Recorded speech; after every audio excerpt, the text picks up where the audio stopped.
Let's face it, loudness is complicated, especially online. That's why we made the Loudness Penalty website and plugin, to help you quickly and easily find out how the playback loudness of your music would be affected on online streaming services like Spotify and YouTube. But the reality is, a single value is not that helpful. It's just a gain change.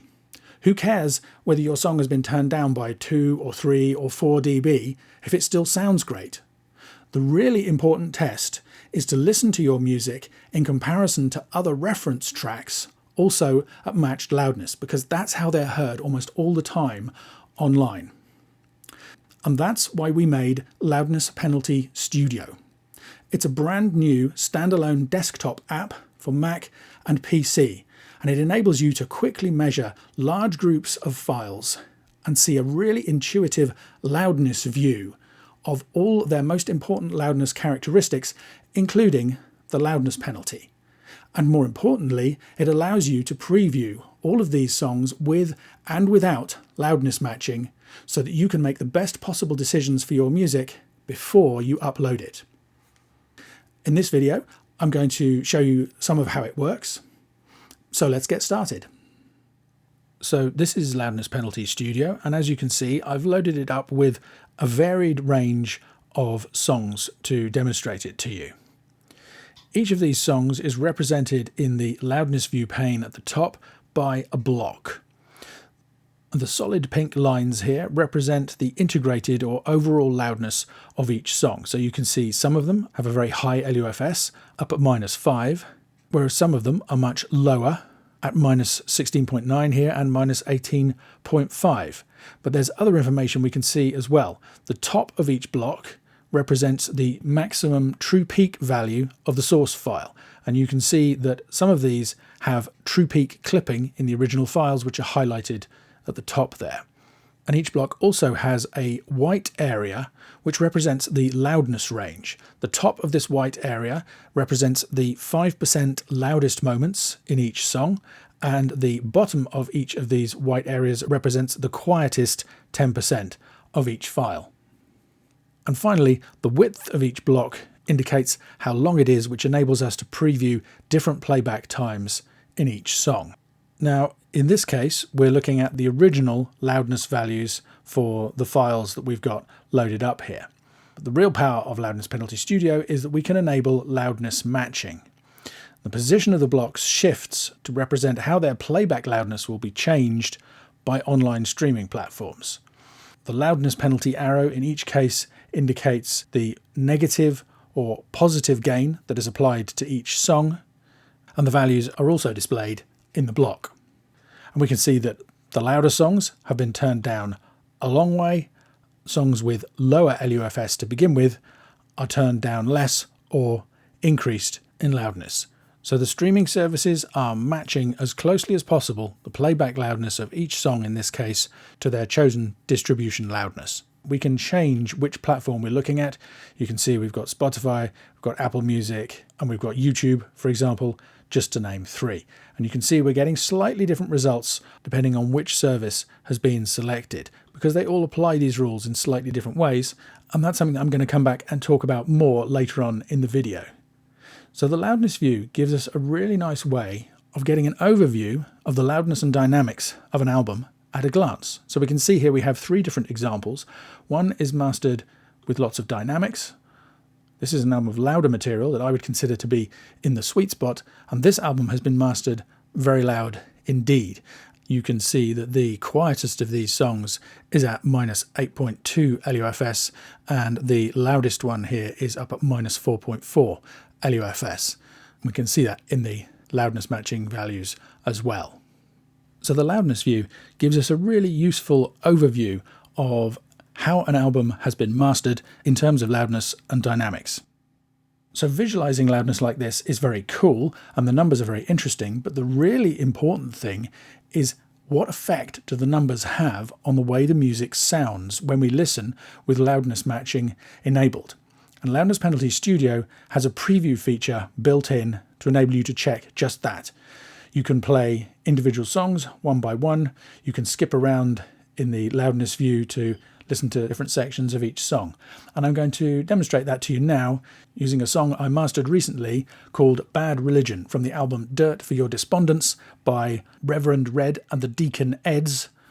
Fantastic band and album name, I think you'll agree. And as you're going to hear, this is a great sounding, distorted, muscular, guitar-driven track. And I've got 4 different versions of it here. The first one here is my final master, which you can see is the loudest. The next one is the original mix that the band sent to me, which was already at minus 12 LUFS with peak levels at minus 2. So it had already been pushed fairly aggressively in the mix. And when I started working on it, I just felt that that was holding me back a little bit from achieving the best possible result. So I asked the band to send me a quieter mix, and then in fact an even quieter mix. So you can see each of these versions is getting progressively quieter. So let's just take a listen and compare those as they are. You push your bad decisions backed up by bad religions.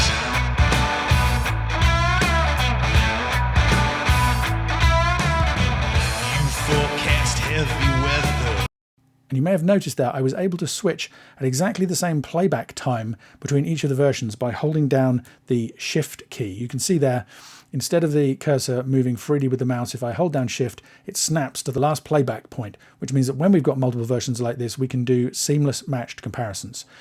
So each version, the loudness steps down, and we hear less mix bus compression as a result. Now let's see what happens when we enable loudness matching. We'll do the same thing. So I'll start with the mastered version. You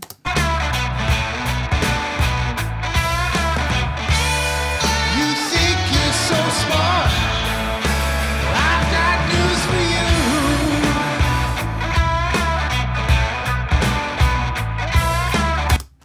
So now you can hear the loudness matching is working. All 4 versions are playing at the distribution loudness for Spotify of minus 14 LUFS.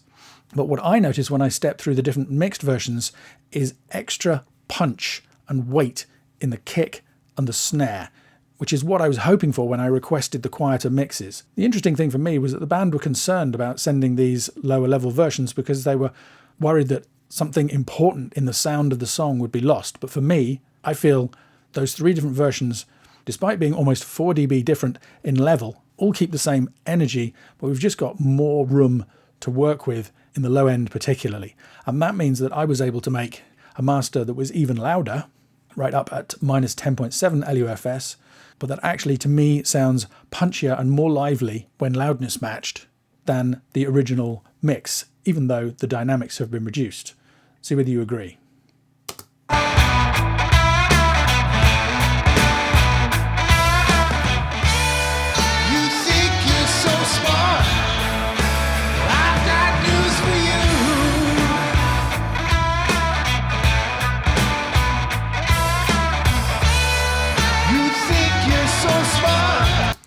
And of course, some of that extra punch and thump and snap in the kick and the snare is down to EQ, but the extra dynamics in the quieter mix that I was able to work from gave me the ability to take advantage of that without working on top of the dynamics processing that had already taken place in the mix.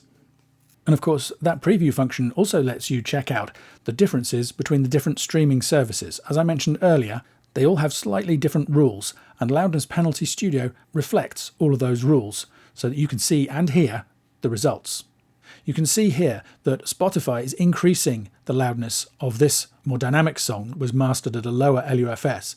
But if we switch over to YouTube, that doesn't happen. YouTube doesn't increase the loudness of quieter files. So that's an important subtlety to understand when you're figuring out what's going to happen on streaming services, when you're explaining to your clients how this is going to work.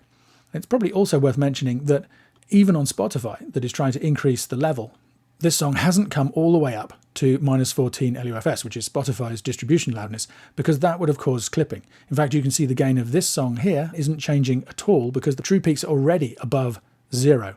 So there's no room to increase the playback loudness of that song with Spotify's default settings. These are exactly the kind of differences that Loudness Penalty Studio can reveal and enable you to test to get the best results for your music. But it's probably worth saying This doesn't mean that we suggest you do different masters for different streaming services. In general, that's not something that we recommend, but understanding these nuances can be helpful, especially for explaining to clients why they're getting different results on different services. I've found this visual display is very intuitive and easy to understand. You can also select whether the loudness matching will be done in track mode or in album mode. In track mode, each file is adjusted individually to try and get it as close as possible to the distribution loudness. In album mode, all the files are adjusted by the same value based on the loudest song in the group.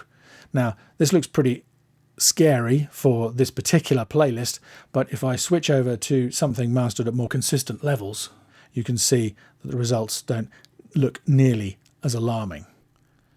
And in case you were wondering, the advantage of album normalization is that it retains the musical differences in between songs, so it preserves the artistic intent of the mastering engineer, rather than reducing the difference between loud and quiet songs, and the majority of listeners actually prefer listening in this way. Loudness Penalty Studio allows you to preview all of these different scenarios. And the time when this preview ability really comes into its own is when we use it to build custom playlists to test our masters in. So you could build a playlist based on genre of a particular artist, of reference files that your clients have requested you use, and you can make those comparisons in context at the matched distribution loudness of the streaming services that they care about to make sure everyone is happy with the final results of the mastering process. Which one sounds better? The super loud master that was originally up at -5 LUFS, or the more dynamic master that started off at -13 LUFS? Or maybe even somewhere in between. Loudness Penalty Studio enables you to make an informed decision for yourself.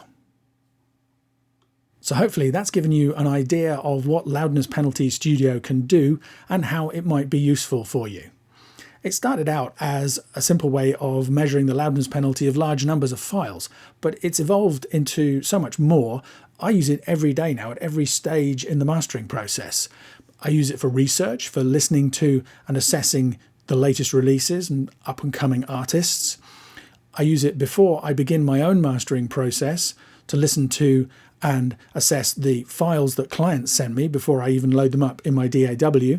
I use it during the mastering process to compare my work with suitable reference material, both with and without loudness matching, and in custom playlists that I've built for testing.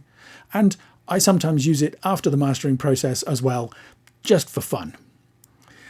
Loudness Penalty Studio is available now. If you'd like to try it for yourself, head on over to meterplugs.com. My name is Ian Shepherd. Thanks for listening.